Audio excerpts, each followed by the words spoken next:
Ang tunog ng basag na baso ang gumising kay Hiraya. Kasunod niyon ay ang malalakas na hiyawan, hindi ng pagbati, kundi ng pagkagulat at pagbulong-bulungan. Nandoon siya, nakatayo sa gitna ng silid, bit-bit ang isang puting tela na dapat sana'y magiging bahagi ng kanyang wedding gown. Ang gown na ginawa niya gamit ang kanyang sariling kamay, bago pa man dumilim ang kanyang mundo. 5 buwan na ang nakalilipas mula nang mawalan siya ng paningin dahil sa isang aksidente sa makina sa kanyang maliit na sastrehan sa Baryo Pangarap. 5 buwan na ang lumipas, ngunit ang pangako ni Silas, ang kanyang mapapangasawa, ay hindi nagbago. Mamahalin pa rin siya nito, gagabay sa kanya. Ngayon, ang boses ni Silas na dati pampakalma sa kanyang pusong balisa ang unti-unting dumurog dito. Patawad, Hiraya, hindi ko kayang mamuhay kasama ng isang bulag. Parang may humampas sa dibdib ni Hiraya. Nag-init ang kanyang mga pisngi, pero hindi dahil sa init ng damdamin, kundi sa matinding hiya. Nararamdaman niya ang mga matang nakatitig sa kanya, ang mga bulong-bulungan na parabang kutsilyong tumatarak sa kanyang puso. Bulag nga siya, ngunit hindi bingi. Naririnig niya ang bawat simpatya at pagkamuhi sa kanyang paligid. Hindi madali ito para sa akin, patuloy ni Silas, ngunit ang tinig nito ay malayo sa tunog ng isang taong nagdurusa.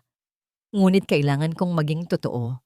Kailangan ko ng makakasama sa buhay na buo. Napahawak si Hiraya sa tilang hawak niya. Ang puting tela na dati simbolo ng kanyang pag-asa ay ngayon tila ba isang kabaong para sa kanyang pag-ibig. Naririnig niya ang malambing na tinig ni Ligaya Solis, ang kapitbahay niyang halos kasabay niya lang sa paglaki. Ngunit matagal nang lihim na kalaban sa puso ni Silas. Sige na, Silas, huwag mo nang pahirapan ang sarili mo. Ang tinig ni Ligaya ay puno ng pagmamalasakit. Ngunit sa pandinig ni Hiraya, ito ay parang isang matamis na lason. Biglang bumilis ang tibok ng puso ni Hiraya. May kung anong kumalansing sa sahig, kasunod ng hiyawan ng kababaihan.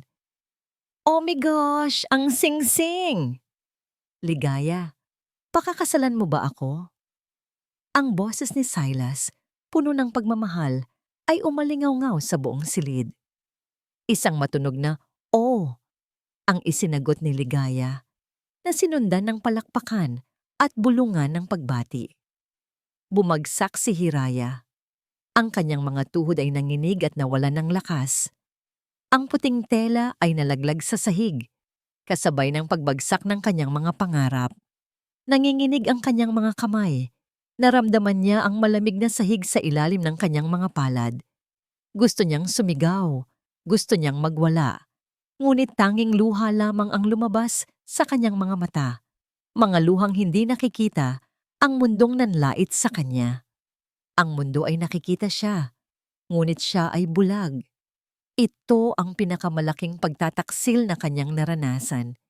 Hindi lang ang pag-iwan ni Silas, kundi ang paggawa nito sa harap ng lahat. Ang paghamak sa kanyang dignidad bilang isang babae, bilang isang tao. Nagmamadali siyang bumangon, ngunit dahil sa kawalan ng paningin, natapilok siya. May humawak sa kanyang braso, ngunit agad niya itong binawi. Hindi niya alam kung sino at ayaw niyang may makahawak sa kanya. Ang init ng kanyang hiya ay mas matindi pa sa init ng araw. Kailangan niyang lumayo. Kailangan niyang makatakas. Pilit niyang tinahak ang daan palabas, nakikipagsiksikan sa mga taong abala sa pagbati sa bagong magkasintahan. Bawat pagbangga, bawat bulong ay parang suntok sa kanyang dibdib. Kawawa naman, sabi ng isa. Buti nga, hindi na siya magiging pabigat. Sagot naman ng isa pa. Nagmadali siya. Pinilit na huwag marinig ang mga salita, na huwag maramdaman ang mga tingin.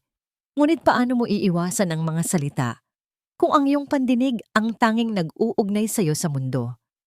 Paano mo iiwasan ang pakiramdam ng paghuhusga kung ang iyong puso ang nakakaramdam ng lahat?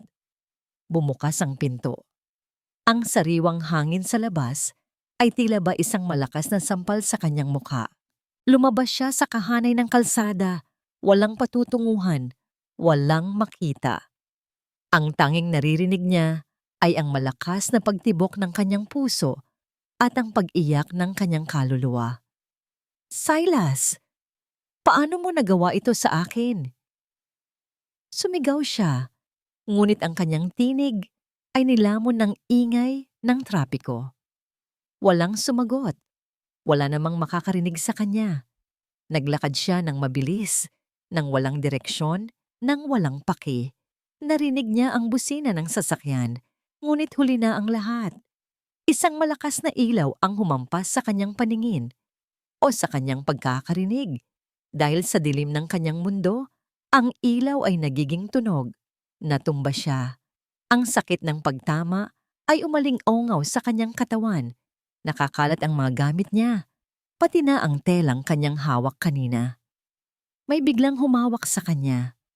Isang matigas ngunit mabilis na kamay. "Bitawan mo ako?" Sigaw niya, sinubukan niyang kumawala. Ngunit masyadong malakas ang humawak sa kanya.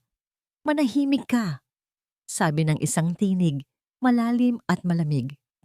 "Gusto mo bang mamatay?" Nanginig siya. Ito ba ang kamatayan? Ito ba ang katapusan ng kanyang paghihirap? Hindi siya sumagot. Naramdaman niya ang isang braso na umalalay sa kanya. Inilayo siya mula sa kalsada. Amoy gamot ang damit nito at may halong mamahaling pabango. Hindi niya maaninag ang mukha nito, ngunit alam niyang lalaki ito.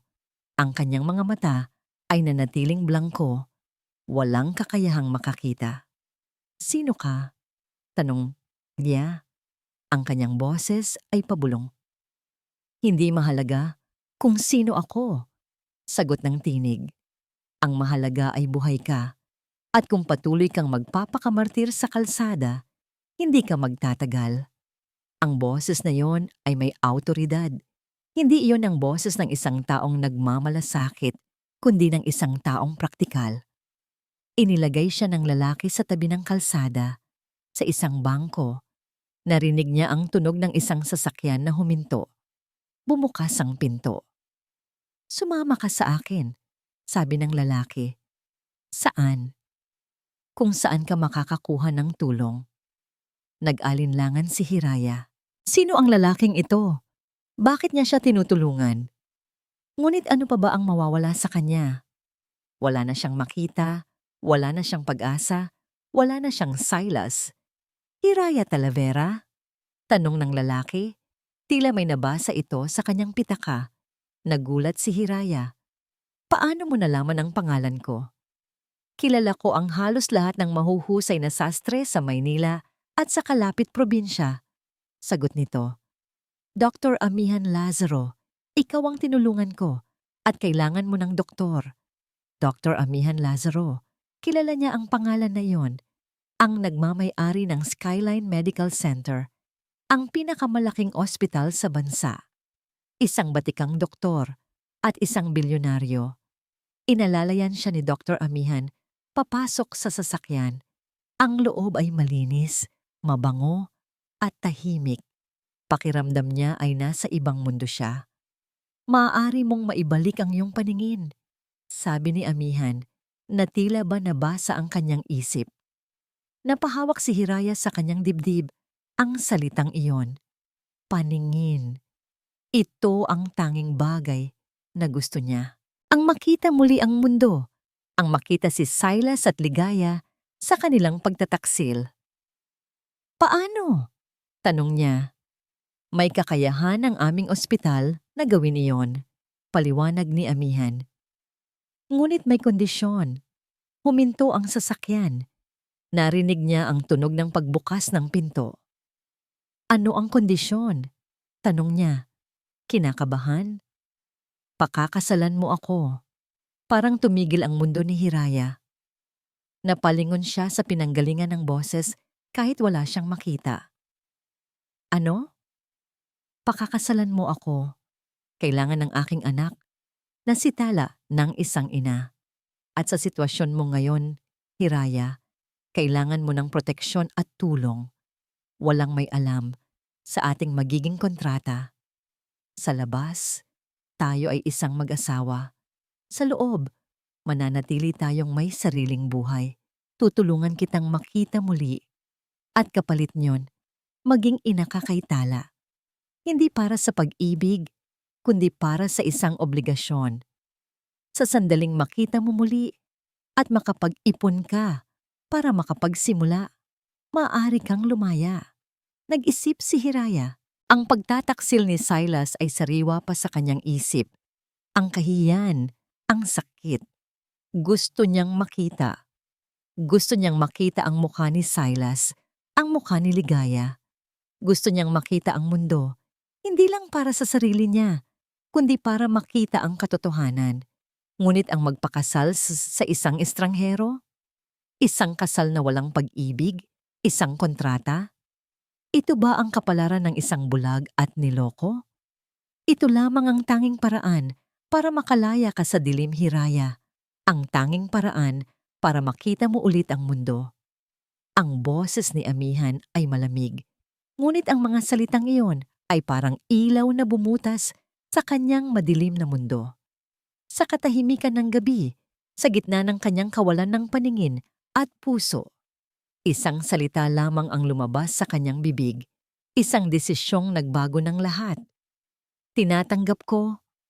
Nang gabing iyon, matapos ang nakakalitong pagtanggap ni Hiraya sa alok ni Dr. Amihan Lazaro, ay agad din siyang dinala sa Skyline Medical Center para sa paunang pagsusuri. Ramdam pa rin niya ang tindi ng pait at galit sa kanyang puso, ngunit mas nangingibabaw ang isang pahiwatig ng pag-asa, ang makita muli. Ito na lamang ang tanging liwanag sa kanyang nagdilim na mundo, ang tanging paraan para balikan ang lahat ng pangungutya at pagtataksil na inukit sa kanyang kaluluwa. Ang iyong kondisyon ay treatable, Hiraya.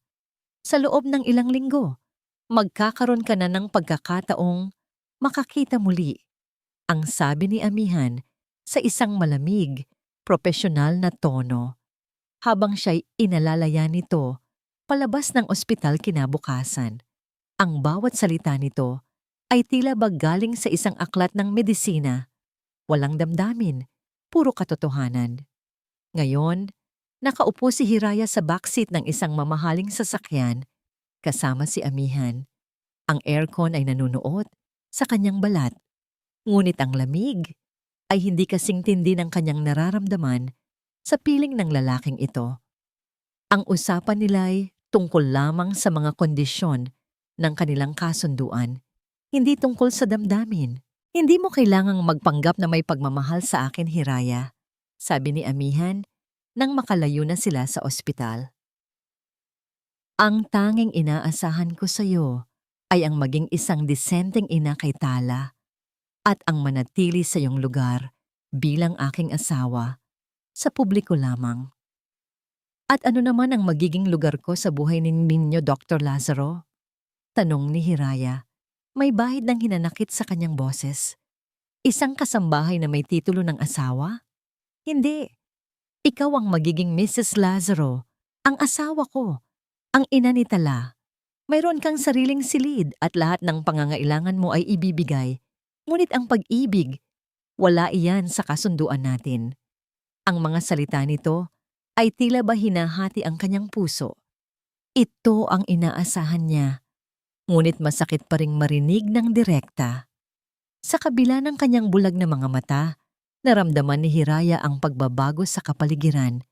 Naririnig niya ang mga dahon na nagagalaw sa hangin, ang malambing na huni ng mga ibon, ang amoy ng sariwang lupa at mamahaling bulaklak. Alam niyang nasa isang malaking lugar sila. Nakarating na tayo sa Villa Bituin, sabi ni Amihan. Ito ang magiging tahanan mo. Inalalian siya ni Amihan palabas ng sasakyan. Ramdam niya ang mamahaling tiles sa ilalim ng kanyang paa. Ang hangin ay sariwa, ngunit ang paligid ay tahimik. Tahimik na tila ba walang buhay, walang pag-ibig. Ma'am Hiraya, welcome po sa Villa Bituin. Bati ng isang tinig na may paggalang. Ito siguro ang isang katulong. Salamat! Sagot ni Hiraya. Siya si Aling Nena, ang aming kasambahay. Pakilala ni Amihan. Siya ang magpapaliwanag sa iyo ng mga dapat mong malaman. Hindi pa man natatapos magsalita si Amihan, isang maliit na tinig ang umalingaw-ngaw. Papa, nandito ka na. Naramdaman ni Hiraya ang isang malambot na kamay na humawak sa kanyang palad. Maliit at mainit. Alam niyang ito na si Tala. Tala, siya si Tita Hiraya, sabi ni Amihan, ngunit hindi niya ginamit ang salitang mama. Isang kurot ng kirot ang naramdaman ni Hiraya sa kanyang dibdib. Kahit alam niyang kontrata lamang ito, masakit maramdaman na siya ay isang tita lamang. Hello, Tita Hiraya! Pabulong na bati ni Tala. Ang tinig nito ay puno ng pagkamahiyain. Pinisil ni Hiraya ang kamay ng bata. Hello, Tala. Masaya akong makilala ka. Ngunit agad ding binawi ni Tala ang kanyang kamay at nagtago sa likod ni Amihan. Ramdam ni Hiraya ang distansya, ang pagkakaroon ng harang sa pagitan nila. Hindi magiging madali. Ipinakita ni Aling Nena kay Hiraya ang kanyang silid. Isang malawak na silid, mabango, at may sariling banyo.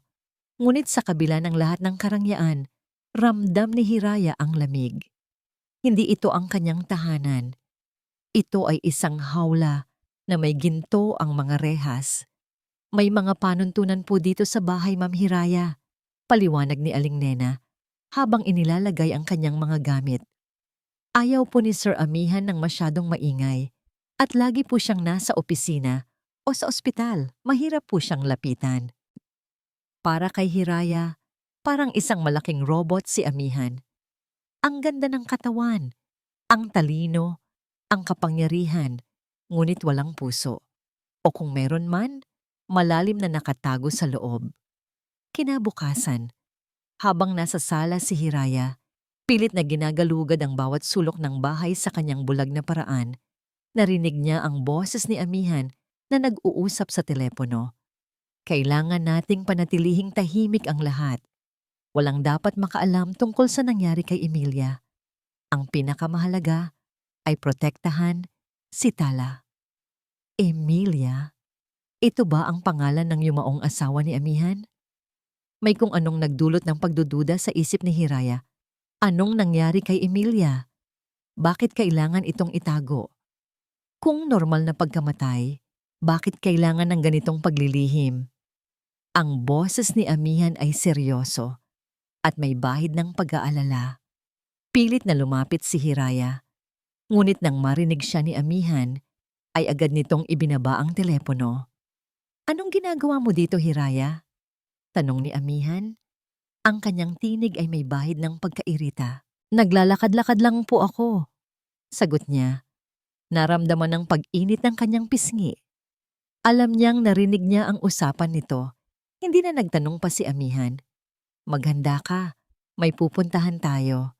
Dinala siya ni Amihan sa isang butik. Doon, bumili ito ng napakaraming damit para sa kanya, mga mamahalin at elegante. Sa kabila ng kanyang bulag na mga mata, ramdam niya ang lambot ng tela, ang ganda ng disenyo, ngunit hindi niya maramdaman ang saya. Para siyang isang manika na dinadamitan.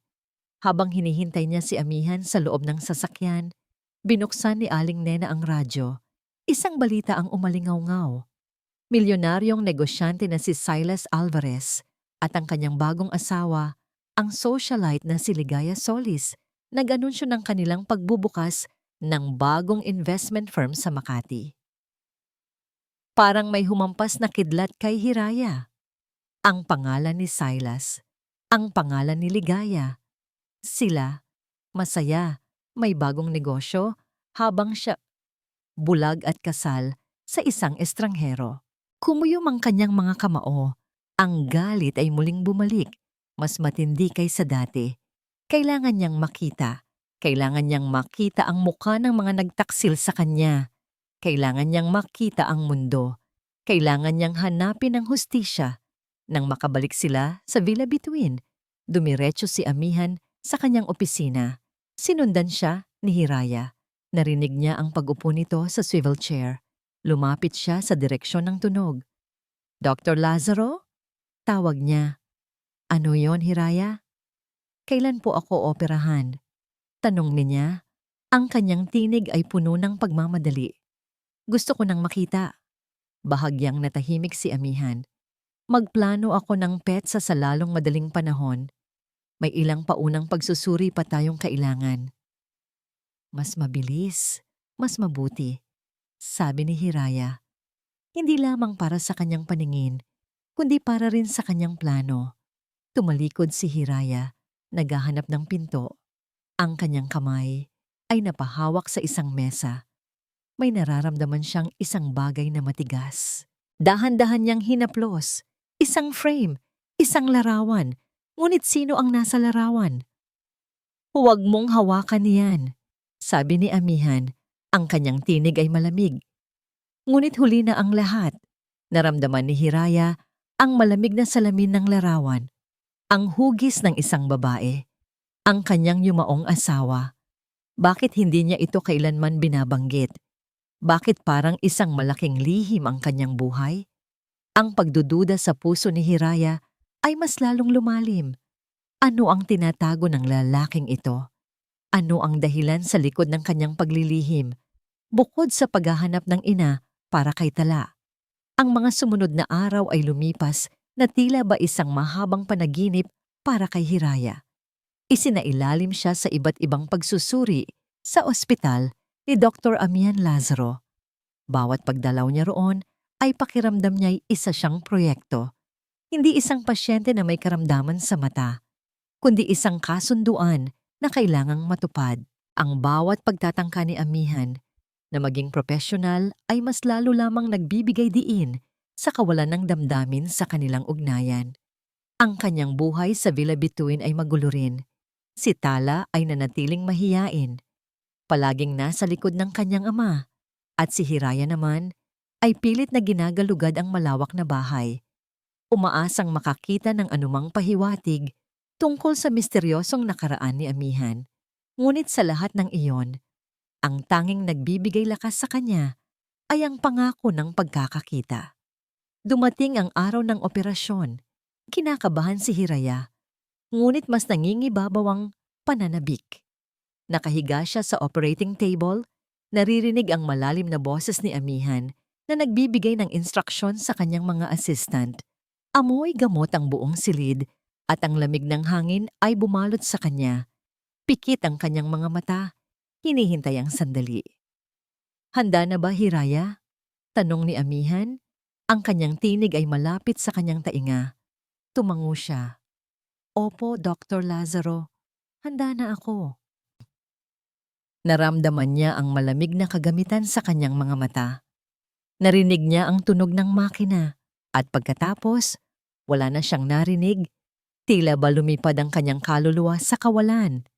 Nang iminulat ni Hiraya ang kanyang mga mata, tila ba nagising ang buong mundo. Hindi pa malinaw ang lahat, ngunit merong liwanag. Isang liwanag na hindi niya nakita sa loob ng 5 buwan. Ang mga hugis ay dahan-dahang nagiging malinaw. Ang puting kisame ng silid ay naging makatotohanan. Ang mga kulay ay dahan-dahang nagbalik sa kanyang paningin. Nasa isang recovery room siya at sa tabi ng kanyang kama, nakatayo si Dr. Amihan Lazaro.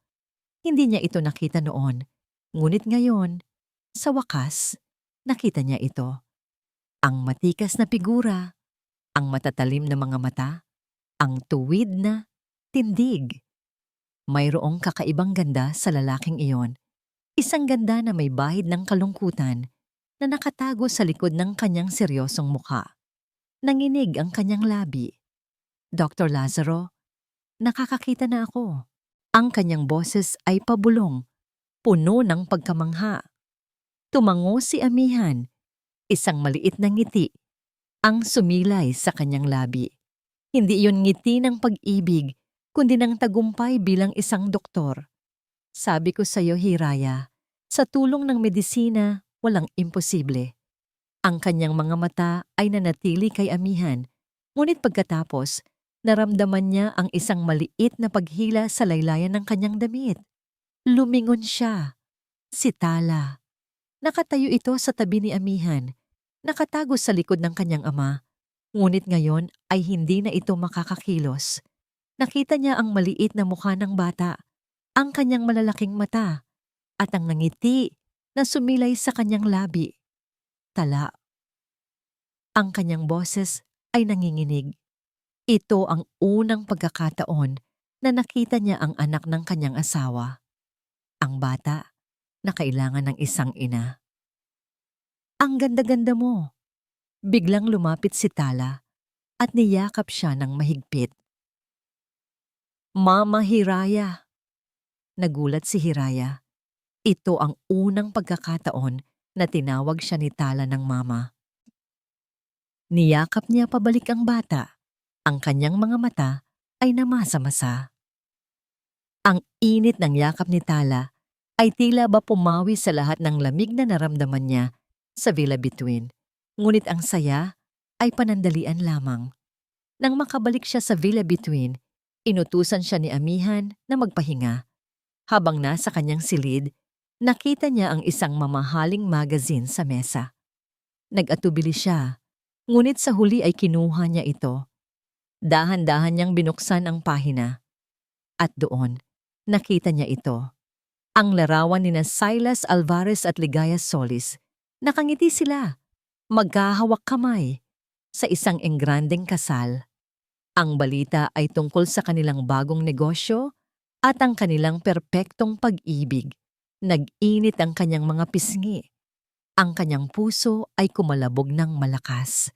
Nakita niya ang bawat detalye ng mukha ni Silas, ang ngiti na dati para sa kanya, ngayon ay para kay Ligaya. Ang mukha ni Ligaya, puno ng pagmamay-ari, ng pagtatagumpay, isang ngiti na nagpapakita ng kanyang pagtataksil. Kumuyom ang kanyang mga kamao. Ang sakit ay mas matindi pa kaysa noong bulag siya. Ngayon, nakakakita na siya at mas malinaw ang kanyang galit. Ligaya, hindi niya makakalimutan ang ginawa nila. Kailangan niyang maghiganti. Kailangan niyang maibalik ang kanyang dignidad. Kahit na mayroong mangiti sa kanyang labi si Amihan kanina, ang kanyang puso ay nanatiling malamig. Ramdam niya na hindi lang siya isang kasunduan para kay Amihan, kundi isang paraan din upang makapaghiganti. Gusto niyang makita kung paano babagsak si Silas, kung paano mawawala ang nangiti ni Ligaya. Kinagabihan, habang nasa hapagkainan, tahimik silang kumakain ni Amihan. Si Tala ay natutulog na. Hindi pa rin nakikita ni Hiraya ang larawan ng yumaong asawa ni Amihan. Ang tanging larawan na nakita niya ay ang nakita niya sa kanyang imahinasyon mula sa kanyang mga kamay na gumalugad. Gusto kong makapagsimula ng sarili kong negosyo, Dr. Lazaro, sabi ni Hiraya sa isang seryosong tono. Gusto kong magbukas muli ng sastrehan. Gusto kong patunayan sa kanila na kaya ko. Tumingin si Amihan sa kanya. Ang kanyang mga mata ay may bahid ng pagtataka. Sa ganoon kabilis, hindi mo paganap na nakukuha ang iyong lakas, Hiraya. Mas malakas ako ngayon kaysa dati, Dr. Lazaro, sabi ni Hiraya. Ang kanyang tingin ay matigas. Mas malakas ako dahil nakakakita na ako at nakikita ko na ang dapat kong gawin. Hindi na nagtanong pa si Amihan. May kung anong kakaiba sa mga mata ni Hiraya. Isang matinding determinasyon na hindi niya nakita noon. Sige, tutulungan kita. Ngunit kailangan mong maging maingat. Pagkatapos ng hapunan, dumiretso si Hiraya sa sala. Ang ilaw ay mahina. Lumingon siya sa paligid. Ang mga kurtina, ang mga pader, ang mga muebles. Lahat ay bago sa kanyang paningin. Mayroong isang malaking painting sa dingding. Isang abstract na painting, puno ng mga kulay na tila ba nag-uugnay sa kanya sa isang nakaraang hindi niya alam. Lumingon si Hiraya sa direksyon ng library ni Amihan. Pumasok siya doon. Maraming libro. Ang mga ilaw ay dim. Dahan-dahan siyang naglakad, hinahaplos ang bawat libro. Hanggang sa may nahulog na libro mula sa estante. Kinuha niya ito, isang lumang photo album. Binuksan niya ito. Puro larawan ni Amihan at ng kanyang yumaong asawa. Maganda ang babae, may ngiti sa labi. Masaya sila. Ngunit may isang larawan na kumuha ng kanyang atensyon. Isang larawan ni Amihan ng kanyang asawa at isang babae na nakangiti sa kanilang likuran. Ang babaeng yon, pamilyar. Biglang may tumunog. Ang kanyang cellphone, isang text message, galing sa isang hindi kilalang numero. Binuksan niya. Isang larawan. Isang larawan ni Silas Alvarez, nakatayo sa labas ng bahay ni Hiraya, ilang araw bago ang kanyang aksidente. May kasama itong isang lalaki, isang matandang lalaki na nagtatrabaho sa maintenance sa kanyang sastrehan. Ang matandang lalaking iyon, siya ang huling nakita niyang nag-aayos sa makina bago ang aksidente. Kasama ng larawan ng isang maikling mensahe. Ang katotohanan ay mas masakit kaysa bulag. Nanginig ang mga kamay ni Hiraya. Ang litrato ay nahulog mula sa kanyang kamay. Hindi niya akalain na ang kanyang paghahanap ng hustisya ay magsisimula sa ganito kabilis. Isang kakaibang pakiramdam ng takot ang bumalot sa kanya, ngunit kasabay nito ay isang matinding pag-uusisa. Sino ang nagpadala ng text message na ito at ano ang tunay na nangyari sa kanyang aksidente? Ang larawan at mensahe mula sa hindi kilalang numero ay nagpatindig ng balahibo kay Hiraya. Ang kanyang mga kamay ay nanginginig pa rin habang dinampot niya ang kanyang cellphone mula sa sahig. Sino ang nagpadala nito? Bakit ngayon lang, matapos niyang makakita? At ano ang ibig sabihin ng ang katotohanan ay mas masakit kaysa bulag? Ang larawan ni Silas, kasama ang maintenance staff ng kanyang sastrehan, ay naglagay ng malaking tandang pananong sa kanyang isip. Nagkaroon ba ng kinalaman si Silas sa kanyang aksidente?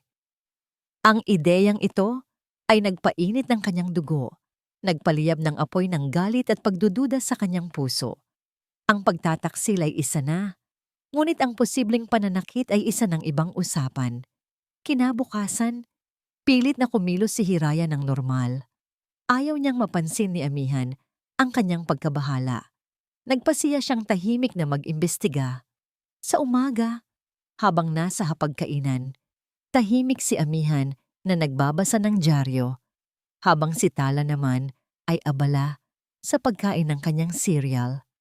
Mama Hiraya, may gagawin ka ba ngayong araw? Tanong ni Tala. Ang kanyang maliit na boses ay nagpapasigla sa tahimik na umaga. Napangiti si Hiraya. Ang pagtawag ni Tala ng mama ay nagbibigay ng kakaibang init sa kanyang dibdib. Wala pa naman anak, bakit? Gusto mo bang tulungan akong magbasa ng mga kwento? Tanong ni Tala. Ang kanyang mga mata ay nagniningning. Hindi makatanggi si Hiraya. Ang pagkakataong makasama si Tala ay isang biyaya. Oo naman anak, gustong-gusto ko. Matapos kumain, dinala ni Hiraya si Tala sa silid nito. Doon nagbasa siya ng mga kwento. Habang nagbabasa, kinuha ni Hiraya ang pagkakataong makiramdam sa bahay, sa kanyang kapaligiran. Ang mga simpleng gawaing kasama si Tala, tulad ng pagtuturo dito ng pagbuborda ng simpleng disenyo sa isang tela, ay nakatulong sa kanya na mas maging pamilyar sa mga kagamitan sa Villa Bituin. Ang mga daliri niya, na sanay sa paghawak ng karayom at tela, ay dahan-dahang bumabalik sa dating sigla. Mama Hiraya, ang galing mo po, sabi ni Tala, habang pinagmamasdan ang binuborda ni Hiraya. Ang ganda-ganda. Salamat anak, ngiti ni Hiraya. Sa sandaling iyon, nakalimutan niya ang lahat ng kanyang problema. Ang pagiging mama kay Tala ay nagbibigay sa kanya ng isang uri ng pagmamahal na hindi niya naranasan kay Silas. Isang pagmamahal na walang kondisyon, walang kapalit. Nang gabing iyon, matapos matulog si Tala, pumasok si Hiraya sa opisina ni Amihan. Alam niyang wala ito, nasa ospital. Nakakita siya ng mga lumang dyaryo at files sa isang cabinet. Kinuha niya ang ilan at pilit na binasa ang bawat detalye. Marami siyang natuklasan. Ang kanyang sastrehan ay nakatanggap ng maraming reklamo tungkol sa sira-sirang makina bago ang aksidente. May mga ulat din na mayroong kakaibang galaw si Silas sa loob ng negosyo. Ngunit walang direktang ebidensya na nag-uugnay sa kanya sa aksidente. May isa ring ulat na tila ba naging misteryoso ang pagkamatay ng maintenance staff na kasama ni Silas sa larawan. Misteryosong pagkamatay? Bulong ni Hiraya sa kanyang sarili. Ang pagdududa niya ay lalong lumalim. Isang araw, habang nasa hardin si Hiraya, kasama si Tala, na abala sa pagtatanim ng maliliit na bulaklak, narinig niya ang boses ni Amihan. Nag-uusap ito sa telepono, malayo sa kanya. Pilit niyang dinig ang usapan. Oo, kailangan mong imbestigahan ang tungkol sa lumang sastrehan ni Hiraya Talavera. May mga ulat akong natanggap na may kinalaman si Silas Alvarez sa aksidente doon. Napatigil si Hiraya. Nanlaki ang kanyang mga mata. Narinig niya ang pangalan ni Silas, at ang aksidente. Ibig sabihin, nag-iimbestiga rin si Amihan? Agad siyang nagtago sa likod ng malalaking halaman. Pilit na pinakikinggan ang bawat salita ni Amihan.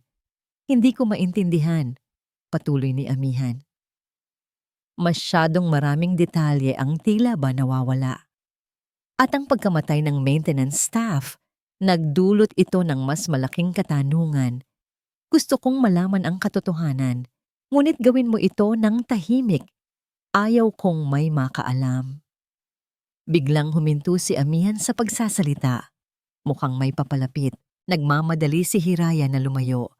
Pilit na kumilos ng normal. Hindi niya alam kung bakit. Ngunit hindi niya gustong malaman ni Amihan na narinig niya ang usapan ni Manda nito. Nang gabing iyon, hindi makatulog si Hiraya. Ang mga salita ni Amihan ay patuloy na umalingaw-ngaw sa kanyang isip. Nag-iimbestiga siya, hindi dahil sa kanya, kundi para sa kanyang sariling dahilan. O baka naman, may pakialam na siya? Kinabukasan, habang nasa kusina si Hiraya, pilit na inaalala ang mga recipe ng kanyang ina. Narinig niya ang doorbell. Binuksan ni Aling Nena ang pinto. Si Miss Ligaya Solis po, ma'am, sabi ni Aling Nena. Parang may humampas na kidlat kay Hiraya. Ligaya. Nandito siya. Anong ginagawa niya dito? Mabilis na nagtago si Hiraya sa likod ng pader. Pilit na pinakikinggan ang usapan ni Ligaya at Aling Nena. Nandito po ba si Dr. Lazaro? Tanong ni Ligaya. Ang kanyang boses ay matamis, ngunit may bahid ng pagmamay-ari. Wala po si Sir Amihan, Ma'am Ligaya. Sagot ni Aling Nena. Nasa ospital po. Ganun ba? Pakisabi na lang na dumaan ako. May kailangan lang akong ikumpirma sa kanya tungkol sa isang event. Event? Nagsisimula ng magduda si Hiraya. Bakit kailangan ni Ligaya na kausapin si Amihan? Anong kinalaman nila sa isa't isa? Umalis si Ligaya. Lumabas si Hiraya mula sa kanyang pinagtataguan. Ang kanyang puso ay kumalabog ng malakas. Maraming misteryo, maraming katanungan. At tila ba, si Amihan ay may sariling mga lihim na itinatago. Nang gabing iyon, habang nasa silid si Hiraya, may kumatok. Si Amihan. Hiraya, kailangan nating mag-usap, sabi ni Amihan.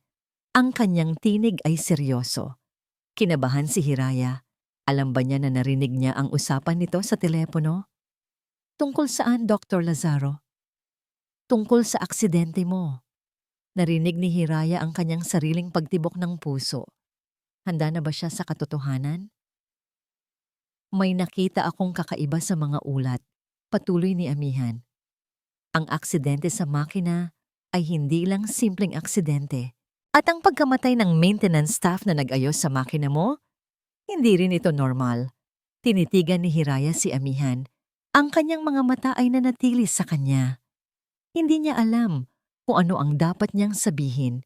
Ang bawat salita ni Amihan ay tila ba nagbubukas ng bagong pinto sa nakaraan. Gusto kong malaman mo ang katotohanan, Hiraya, sabi ni Amihan. Gusto kong tulungan ka. Sabihin mo lang sa akin kung handa ka. Nagtaka si Hiraya. Bakit siya tinutulungan ni Amihan? May pagmamalasakit ba ito sa kanya? O may ibang dahilan? Handa ako, sabi ni Hiraya. Ang kanyang tinig ay matatag. Gusto kong malaman ang lahat. Habang nag-uusap sila, naramdaman ni Hiraya ang isang kakaibang pakiramdam. Hindi lang simpleng tulong ang iniaalok ni Amihan. Mayroong higit pa rito. Isang bagay na hindi niya maipaliwanag. Isang simula ng pagbabago sa kanyang buhay at sa kanyang puso. Nakatitig si Dr. Amihan Lazaro sa mga dokumentong nakakalat sa kanyang mesa. Ang ilaw sa kanyang opisina ay tanging nagbibigay liwanag sa dilim ng gabi na sumasalamin sa mga matatalim niyang mata. Para siyang isang detective, hindi isang kilalang doktor at negosyante. Ang bawat pahina, bawat linya ay nagbubunyag ng mga impormasyong unti-unting bumubuo sa isang nakakagulat na katotohanan. Ang ulat ng kanyang pribadong investigador ay malinaw. Hindi simpleng aksidente ang nangyari kay Hiraya. Ang kanyang sastrehan ay dati nang may kasaysayan ng mga isyu sa pagpapanatili ng makina, ngunit walang agarang aksyon ang ginawa. At ang nasa likod ng pagpapabaya, si Silas Alvarez.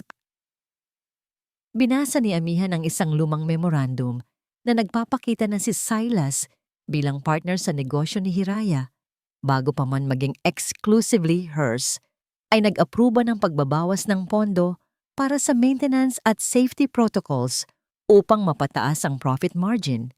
Hindi ito direktang nagdulot ng aksidente, ngunit ang pagpapabaya sa pagpapanatili ang dahilan kung bakit nasira ang makina.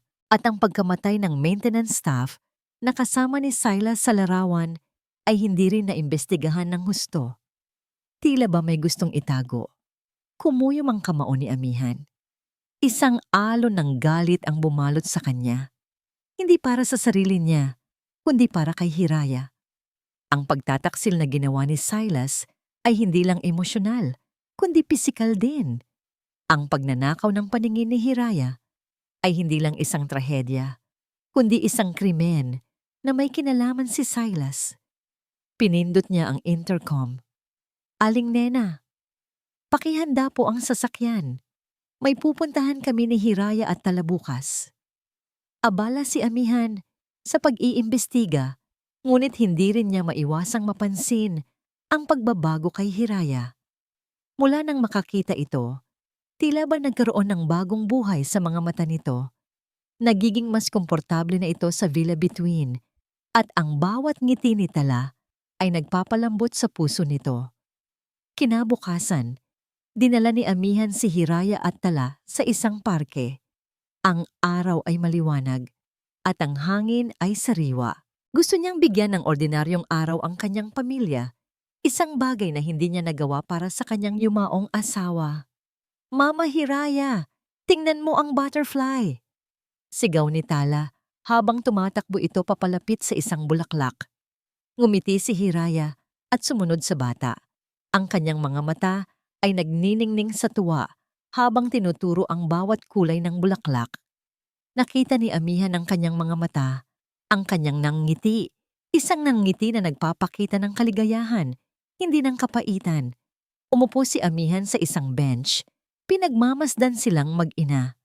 Nakita niya kung paano maglaro si Hiraya kay Tala, kung paano nito yakapin ang bata. Sa mga sandaling iyon, tila ba nawala ang lahat ng lamig at pagkapraktikal ni Amihan. Napagtanto niya na ang pakiramdam na ito ay hindi lang simpleng responsibilidad. Ito ay higit pa. Parang may kung anong mainit na kumalat sa kanyang dibdib. Isang pakiramdam na matagal na niyang kinalimutan. Ang pag-ibig. Hindi niya akalain na makakaramdam pa siya ng ganito matapos ang trahedya sa kanyang yumaong asawa. Sa kalagitnaan ng hapon, habang naglalakad sila pabalik sa sasakyan, tumunog ang telepono ni Amihan. Isang tawag mula sa kanyang assistant. Sir, may imbitasyon po para sa isang social event ngayong gabi. Kailangan po kayong dumalo. Napabuntong hininga si Amihan. Ayaw niyang dumalo sa mga social event, ngunit kailangan para sa negosyo. Ngunit nang tiningnan niya si Hiraya, biglang nagbago ang kanyang isip. Sige, pupunta kami, sabi niya, kasama ang aking asawa at anak. Nang gabing iyon, matikas na nakatayo si Amihan sa tabi ni Hiraya, na nakasuot ng isang eleganteng gown na pinili niya para dito. Si Tala ay nasa kanyang tabi, hawak ang kanyang kamay. Ang event ay puno ng mga kilalang tao, mga negosyante at socialites. Nagsimula ang bulungan nang makita nila si Hiraya. Marami ang nakakakilala sa kanya bilang ang dating bulag na sastre na iniwan sa altar. Ngayon, nakatayo siya sa tabi ng isang bilyonaryo, mukhang mas maganda at matikas. Amihan, akala ko'y hindi ka darating, sabi ng isang tinig. Lumingon si Amihan, si Silas Alvarez, kasama si Ligaya Solis. Nakangiti sila, ngunit may bahid ng pagkagulat sa kanilang mga mata nang makita si Hiraya. Silas, sabi ni Amihan, ang kanyang tinig ay malamig. Ligaya. Hiraya, tanong ni Silas, ang kanyang mga mata ay nanlaki. Nakakakita ka na. Tumango si Hiraya, hindi siya nagsalita. Ang kanyang mga mata ay matalim na nakatitig kay Silas. Nilapitan ni Silas si Hiraya. Pilit na humawak sa braso nito. Hiraya, ang tagal nating hindi nagkita. Gusto kong mag-usap tayo. Ngunit bago pa man mahawakan ni Silas si Hiraya, mabilis na hinarangan ito ni Amihan. Hindi mo siya pwedeng hawakan. At sino ka para diktahan ako? Tanong ni Silas. Ang kanyang boses ay may bahid ng pagkaasar. Ako ang asawa niya, sabi ni Amihan.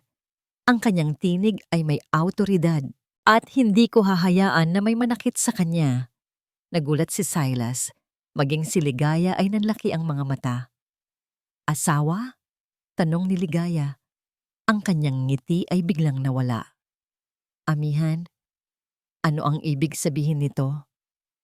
Ang ibig sabihin, Ligaya, ay wala ka ng kinalaman sa buhay ni Hiraya, sabi ni Amihan. At kung susubukan mo o ng asawa mo, nalapitan siya ulit, mananagot kayo sa akin. Ang kanyang boses ay malamig, ngunit ang bawat salita ay parang kutsilyong tumatarak sa puso ni na Silas at Ligaya. Nakita ni Hiraya ang takot sa kanilang mga mata. Ang pagtatagumpay sa kanyang puso ay nagbigay ng kakaibang init. Umalis sina Silas at Ligaya, ngunit ang kanilang mga tingin ay puno ng pagbabanta. Alam ni Hiraya na hindi pa tapos ang laban. Pagka-uwi sa Villa Bituin, dumiretso si Amihan sa kanyang opisina. Si Hiraya ay sumunod. Salamat, sabi ni Hiraya, sa pagprotekta sa akin. Humarap si Amihan sa kanya.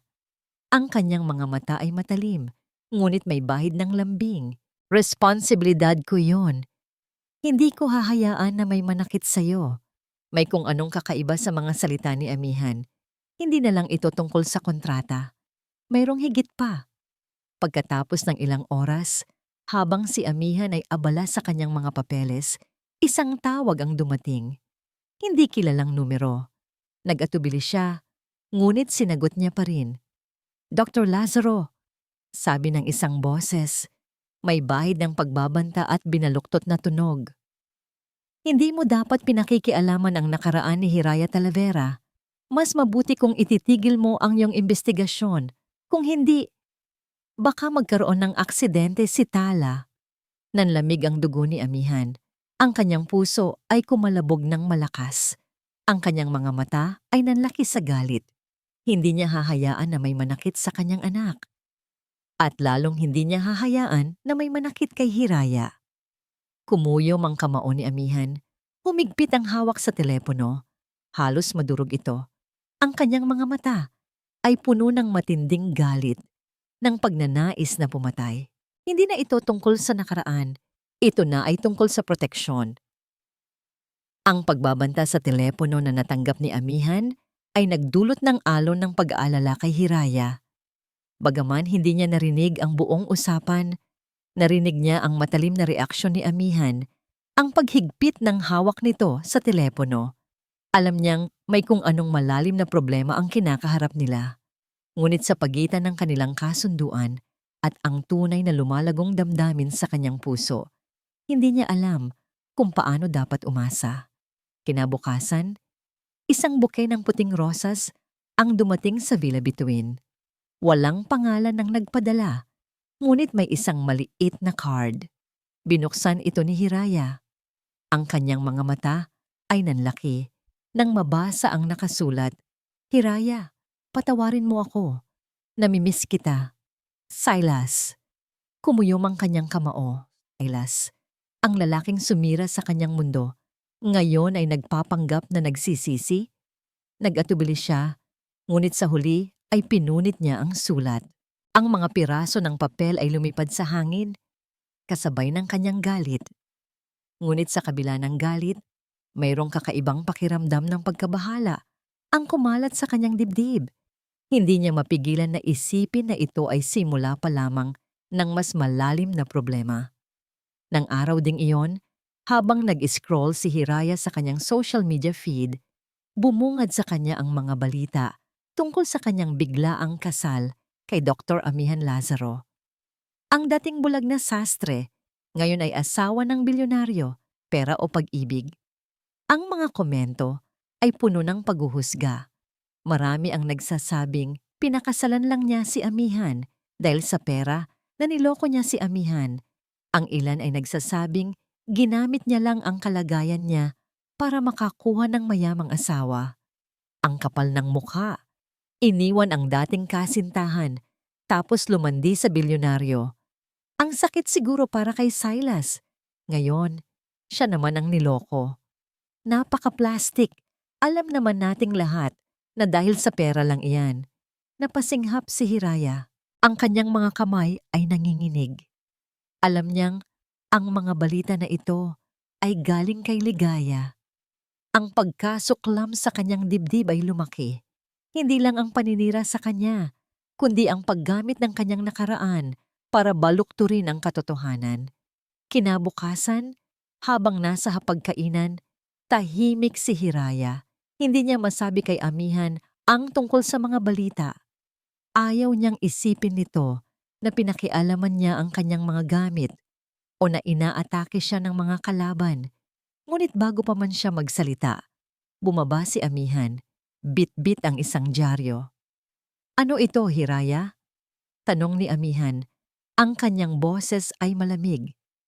Ang headline ay nagpapakita ng larawan ni Hiraya at Amihan na may malaking headline, "Kontratang kasal." Ang katotohanan sa likod ng biglaang pag-aasawa ng bilyonaryo at dating bulag na sastre. Nanginginig si Hiraya. "Hindi ko po alam, Dr. Lazaro. Ito ay gawa ng kalaban," sabi ni Amihan. Ang kanyang mga mata ay matalim. "Ngunit kailangan nating kumilos." Nagkaroon ng isang biglaang press conference si Amihan. Sa harap ng media, matikas siyang nakatayo, hawak ang kamay ni Hiraya. "Gusto kong linawin ang lahat ng balita na kumakalat ngayon tungkol sa aking asawa, si Hiraya Talavera Lazaro," sabi ni Amihan. Ang kanyang boses ay malakas at malinaw. "Hindi kontratang kasal ang amin. Mahal ko ang aking asawa at ang lahat ng akusasyon na siya ay pinakasalan ko dahil lamang sa pera ay isang kasinungalingan." Lumingon si Amihan kay Hiraya at tinitigan ito. Ang kanyang mga mata ay nagtagal sa mga mata ni Hiraya. Ang kanyang tingin ay puno ng pagmamahal, isang pagmamahal na tila ba hindi niya inaasahan. Si Hiraya ang nagpabalik ng buhay sa aming tahanan, sa buhay ko, at sa buhay ng aking anak na si Tala. Patuloy ni Amihan. Hindi pera ang basihan ng aming pagmamahalan, kundi ang aming mga puso. Ramdam ni Hiraya ang pagbilis ng tibok ng kanyang puso. Ang mga salita ni Amihan ay tila ba musika sa kanyang pandinig. Ang pagtatanggol nito sa kanya, ang pag-amin ng pagmamahal, Totoo ba ito? O bahagi lang ng kanilang kontrata? Ngunit ang tingin sa mga mata ni Amihan ay tila ba nagsasabing totoo ang lahat ng yon. Ang mga reporter ay nagulat. Ang mga balita ay tila ba nabago ang takbo. Ang kanyang reputasyon ay unti-unting nababalik dahil sa tulong ni Amihan. Sa kabila ng pagmamahal na ipinapakita ni Amihan sa publiko, mayroong kakaibang pakiramdam sa puso ni Hiraya. Ang lihim tungkol sa yumaong asawa ni Amihan ay patuloy na gumagambala sa kanya. Sa tuwing nakikita niya ang larawan nito sa opisina ni Amihan o ang tingin nito sa malayo, alam niyang mayroong hindi sinasabi ang lalaki. Isang hapon, habang wala si Amihan at si Tala ay nasa school, nagpasya si Hiraya na galugarin ang silid-aklatan ni Amihan. Alam niyang may kung anong mahalagang impormasyon ang nakatago doon. Dahan-dahan niyang inalis ang mga libro sa estante, naghahanap ng anumang bagay na kakaiba. Sa likod ng isang lumang diksyonaryo, nakita niya ang isang maliit na, lumang notebook. Hindi ito ordinaryong notebook. Mayroong sulat kamay sa takip. Emilia, nanginig ang mga kamay ni Hiraya. Ito ang diary ng yumaong asawa ni Amihan. Nag-atubili siya. Dapat ba niyang basahin? Ngunit ang kanyang kuryosidad ay mas matindi kaysa sa kanyang pag-aalinlangan.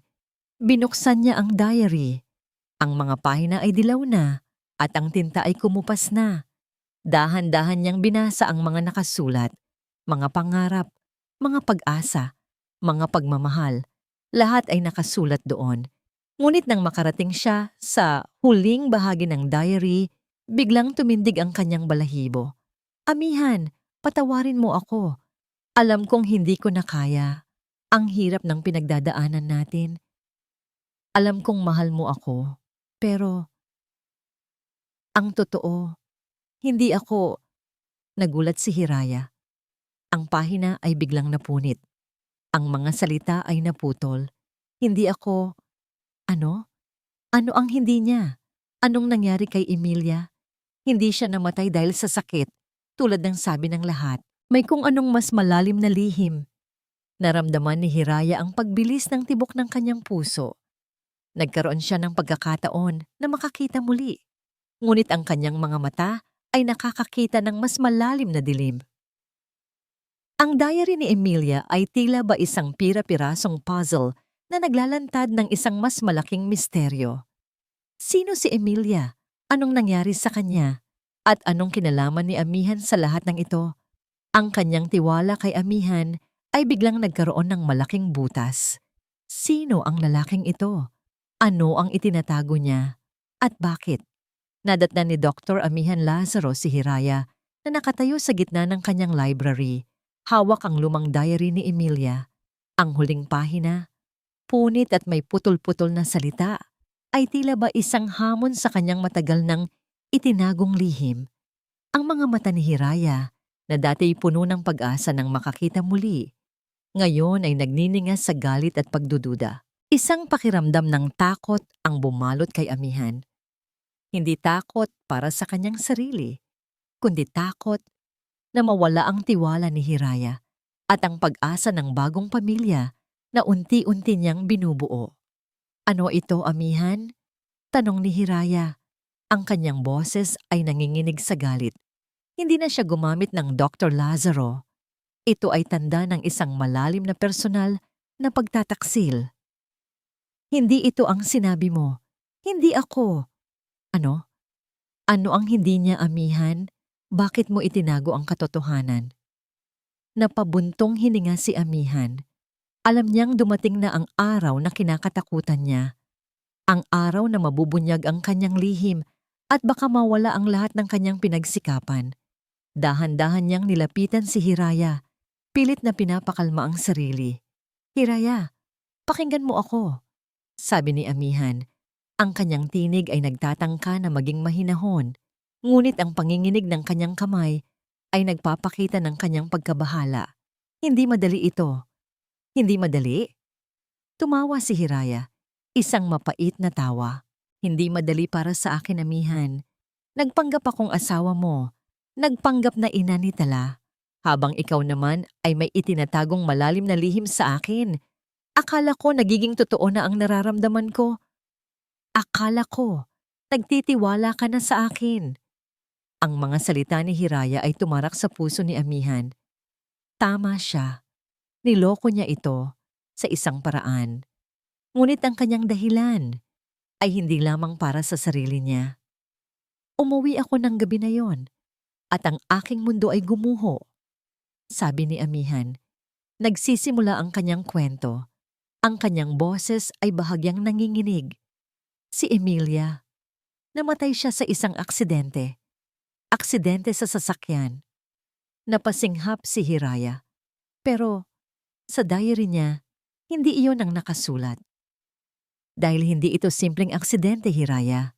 Patuloy ni Amihan, ang kanyang mga mata ay lumuluha.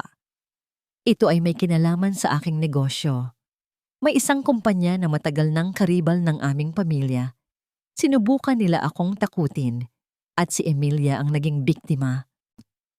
Nakatitig si Amihan kay Hiraya. Ang kanyang mga mata ay puno ng matinding sakit. Pinatay nila si Emilia at ang kanilang target ay ako. Hindi ko kayang mawala pa si Tala. Hindi ko kayang ipahamak pa ang aking anak. Kaya itinago ko ang katotohanan. Sinabi kong namatay siya sa sakit upang hindi malaman ng publiko ang tunay na nangyari at upang hindi maging target si Tala. Ito ang rason kung bakit naghahanap ka ng isang ina para kay Tala, sabi ni Hiraya. Ang kanyang tinig ay pabulong-aw. Para magkaroon siya ng proteksyon, ng isang cover sa publiko. Tumango si Amihan. Oo, ngunit sa paglipas ng panahon, Hiraya, nagbago ang lahat. Ikaw ang nagpabalik ng liwanag sa aming buhay. Ikaw ang nagpatawa kay Tala. Ikaw ang nagpabalik ng pag-asa sa akin. Pero niloko mo pa rin ako. Sabi ni Hiraya, ang kanyang mga mata ay namumula.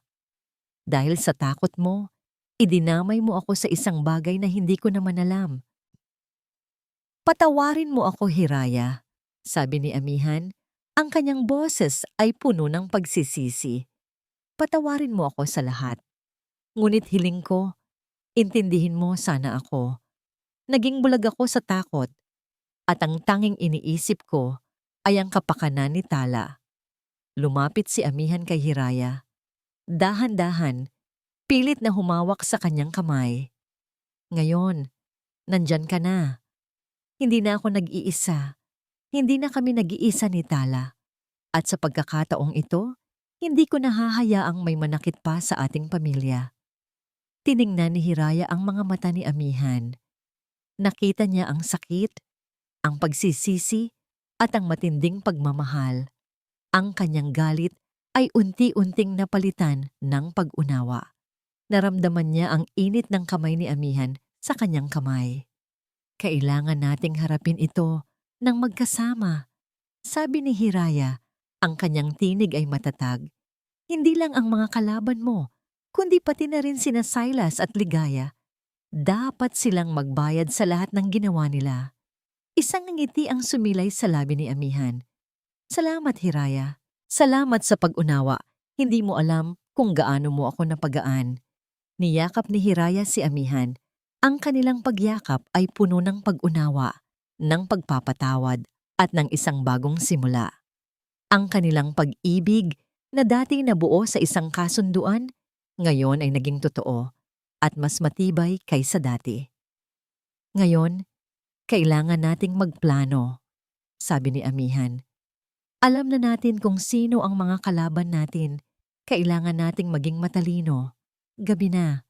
Abala sina Hiraya at Amihan sa pagpaplano. Binuksan ni Amihan ang isang maliit na cabinet sa kanyang opisina at kinuha ang isang folder. Puno ito ng mga impormasyon tungkol sa kanyang karibal sa negosyo, ang pamilya Delgado. Sila ang nasa likod ng pagkamatay ni Emilia, sabi ni Amihan. At sila rin ang posibleng nagbabanta sa atin ngayon. Napansin ni Hiraya ang isang lumang larawan sa folder. Isang larawan ni Emilia kasama si Ligaya, ang asawa ni Silas. Magkaibigan sila. Amihan, sabi ni Hiraya. Kilala ni Ligaya si Emilia? Tumingin si Amihan sa larawan. Oo, magkaibigan sila noon.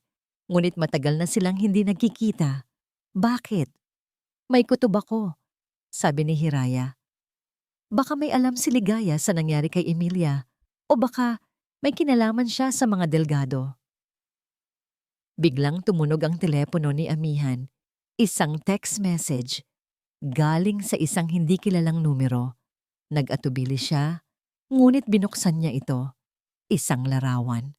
Larawan ni Tala habang naglalaro sa hardin. Kasama ng larawan ang isang maikling mensahe. Masyado kang maraming alam, Dr. Lazaro. Hindi lang si Tala ang pwedeng mawala. Ang asawa mo. Baka bumalik siya sa kadiliman habang ang mga lihim mo ay mabubunyag sa publiko. Alam naming hindi totoo ang kasal ninyo. Itigil mo ang paghuhukay kung ayaw mong mawala ang lahat. Nanlamig ang dugo ni Amihan. Ang kanyang puso ay kumalabog ng malakas. Ang kanyang mga mata ay nanlaki sa galit. Alam na nila ang tungkol sa kanilang kontratang kasal at handa silang gamitin ito laban sa kanila. Pinisil ni Amihan ang kamay ni Hiraya ng mahigpit.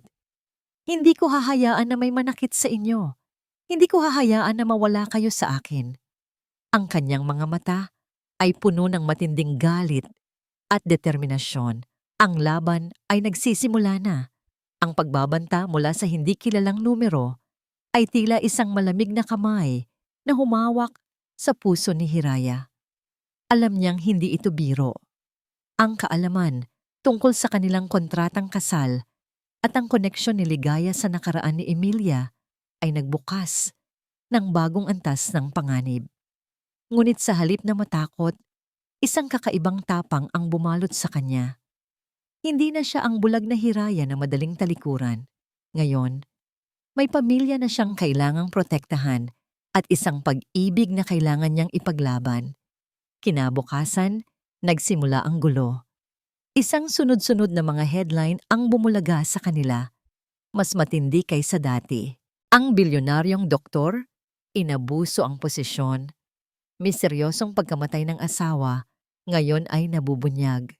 Kontratang kasal ng Dr. Amihan Lazaro at Hiraya Talavera. Ibinunyag. Ginagamit lamang ang dating bulag na sastre para sa pera at kapangyarihan.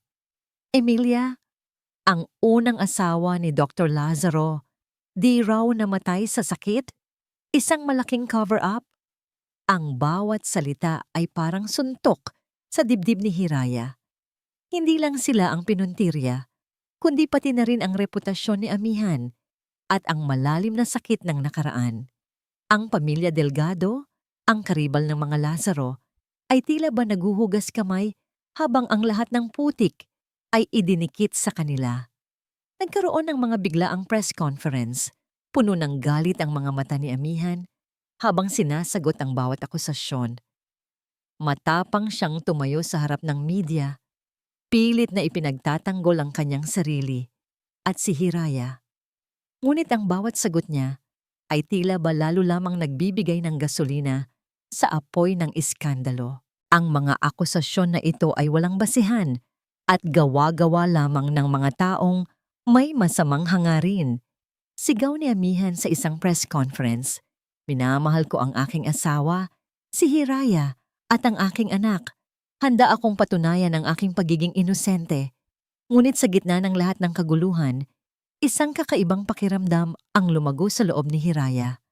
Sa tuwing nakikita niya si Amihan na lumalaban para sa kanila, ang kanyang puso ay mas lalong nahuhulog sa lalaking ito. Hindi na ito simpleng obligasyon, ito ay pagmamahal, at ito ay totoo. Isang hapon, habang naglalakad si Hiraya sa garden, nilapitan siya ni Ligaya at Silas. Ang kanilang mga ngiti ay puno ng pagmamay-ari, ng pagtatagumpay. "Hiraya, akala ko'y matalino ka," sabi ni Ligaya. Ang kanyang boses ay tila ba bulong ng demonyo. "Akala ko, pagkatapos ng ginawa ni Silas sa'yo, ay matututo ka na. Ngayon, isa ka lang namang papet ni Amihan." Anong pinagsasabi mo, Ligaya? Tanong ni Hiraya. Ang kanyang boses ay matatag. Alam na namin ang tungkol sa kontratang kasal ninyo, sabi ni Silas, mayabang. At alam naming hindi totoo ang pagmamahalan ninyo. Sayang, Hiraya. Kung ako na lang sana ang pinili mo, hindi ka sana nadamay sa gulo na ito. Hindi ko pinili ang gulo, sabi ni Hiraya. Pinili ko ang katotohanan. At ang katotohanan ay, kayo ang may gawa ng lahat ng ito. Ang aksidente ko, ang paninira ninyo sa akin. At ngayon, pati ang mga delgado, pinakikialaman ninyo. Tumawa si Ligaya. Masyado kang maraming alam, Hiraya. Baka masamang bumalik sa dilim. Akala mo ba'y madali kang makakawala sa amin? Kung gusto mong matapos ang lahat ng ito, iwanan mo si Amihan. Kung hindi, sisirain namin ang buhay niya at sisiguraduhin naming magiging kawawa ka ulit. Hindi ko siya iiwan, sabi ni Hiraya. Ang kanyang mga mata ay nagniningas. At hindi ako magiging kawawa. Hindi na ako ang dating Hiraya na kayang-kaya ninyong tapakan. May pamilya ako ngayon at ipagtatanggol ko sila. Tumalikod sina Silas at Ligaya, ngunit ang kanilang mga tingin ay puno ng pagbabanta. Alam ni Hiraya na hindi pa tapos ang laban. Mas lalo lamang itong titindi. Sa mga sumunod na araw, lalong lumala ang sitwasyon. Ang Skyline Medical Center ay nakakaranas ng matinding pagbagsak sa stock market. Ang mga pasyente ay nagsisimulang lumipat ng ospital. Ang mga kasosyo ay nagsisimulang mag-alinlangan. Isang gabi, habang abala si Amihan sa kanyang opisina, pilit na inaayos ang lahat ng kaguluhan, naramdaman ni Hiraya ang kakaibang pagkahilo. Humawak siya sa dingding, pilit na pinapakalma ang kanyang sarili. Ngunit ang kanyang tiyan ay parang umiikot. Mabilis siyang nagtungo sa banyo. Doon, siya ay nasuka. Ang kanyang puso ay kumalabog ng malakas. Hindi ito simpleng pagkahilo. Mayroong kung anong kakaiba. Nang gabing iyon, hindi nakatulog si Hiraya. Ang kanyang isip ay gulong-gulo. Ang mga banta ni na Silas at Ligaya. Ang pagbagsak ng imperyo ni Amihan. At ngayon, ang kakaibang pakiramdam sa kanyang katawan. Kinabukasan, maaga siyang pumunta sa ospital nang hindi nagpapaalam kay Amihan. Gusto niyang kumpirmahin ang kanyang hinala. Matapos ang ilang pagsusuri, ipinaalam sa kanya ng doktor ang isang balita na nagpabago sa lahat. Congratulations, Mrs. Lazaro, sabi ng doktor, nakangiti. You're pregnant. Nanlaki ang mga mata ni Hiraya. Buntis siya? May anak sila ni Amihan? Ang balitang ito ay tila ba isang bombang sumabog sa kanyang puso. Hindi niya alam kung ano ang dapat niyang maramdaman. Saya? Takot? Pag-asa? Sa kabila ng lahat ng gulo, lahat ng iskandalo, lahat ng pagbabanta, isang bagong buhay ang lumalaki sa kanyang sinapupunan. Isang buhay na nagbibigay sa kanya ng bagong pag-asa, bagong dahilan para lumaban. Nang gabing iyon, nagkaroon ng huling press conference si Amihan. Kinailangan niyang sagutin ang lahat ng akusasyon, lalo na ang tungkol sa pagkamatay ng kanyang asawa. Si Hiraya ay nasa kanyang tabi, tahimik na nakikinig. Gusto kong linawin ang lahat ng akusasyon tungkol sa pagkamatay ng aking yumaong asawa. Sabi ni Amihan, ang kanyang tinig ay malakas, ngunit may bahid ng sakit. Hindi siya namatay dahil sa sakit. Si Emilia ay biktima ng isang car accident. Nagawa ng isang karibal sa negosyo, ang pamilya Delgado. Itinago ko ito upang protektahan ang aking anak, si Tala, na pinaniniwalaan kong susunod nilang target. Nagulantang ang mga reporter. Ang mga ilaw ng kamera ay kumikinang sa kanilang mga mata. Ang lahat ay nakatitig kay Amihan. Hindi ko ginamit si Hiraya, patuloy ni Amihan. Ang kanyang mga mata ay nanatili kay Hiraya. Minahal ko siya at mahal ko siya. Hindi man ito nagsimula sa isang ordinaryong pag-ibig. ito ay nagbago at handa akong harapin ang lahat ng pagsubok para sa kanya at para sa aming pamilya. Isang reporter ang tumayo. Ang kanyang boses ay malakas. Dr. Lazaro, alam naming hindi totoo ang kasal ninyo. Ito ay isang kontrata. Bakit hindi mo sabihin ang totoo sa publiko? Ang tungkol sa pagkamatay ng iyong asawa, ito ay isang malaking cover-up. Ano pa ang itinatago mo sa amin? Naging tahimik ang buong bulwagan. Ang mga mata ng lahat ay nakatitig kay Amihan. Si Amihan ay nanatiling tahimik, ang kanyang mukha ay seryoso. Tila ba nawalan siya ng salita? Ang kanyang mga mata ay puno ng pagkabahala, ng pag-aalala. Hinawakan ni Hiraya ang kanyang tiyan. Ang kanyang mga mata ay nanatili kay Amihan. Ramdam niya ang tibok ng isang bagong buhay sa kanyang sinapupunan. Hindi niya hahayaan na masira ang lahat. Hindi ito totoo. Sigaw ni Hiraya, ang kanyang boses ay malakas at malinaw. Tumindig siya at humarap sa mga reporter. Ang kanyang mga mata ay puno ng determinasyon. Hindi totoo ang lahat ng yan. Ngunit sa gitna ng kanyang galit, isang malakas na pagkahilo ang muling bumalot sa kanya. Napahawak siya sa kanyang tiyan. Ang kanyang mga mata ay nagdilim. Isang alon ng takot ang bumalot sa kanya. Hindi ito ang oras para bumigay. Hindi ito ang oras para mawala. Ngunit ang kanyang katawan ay tila ba hindi sumusunod.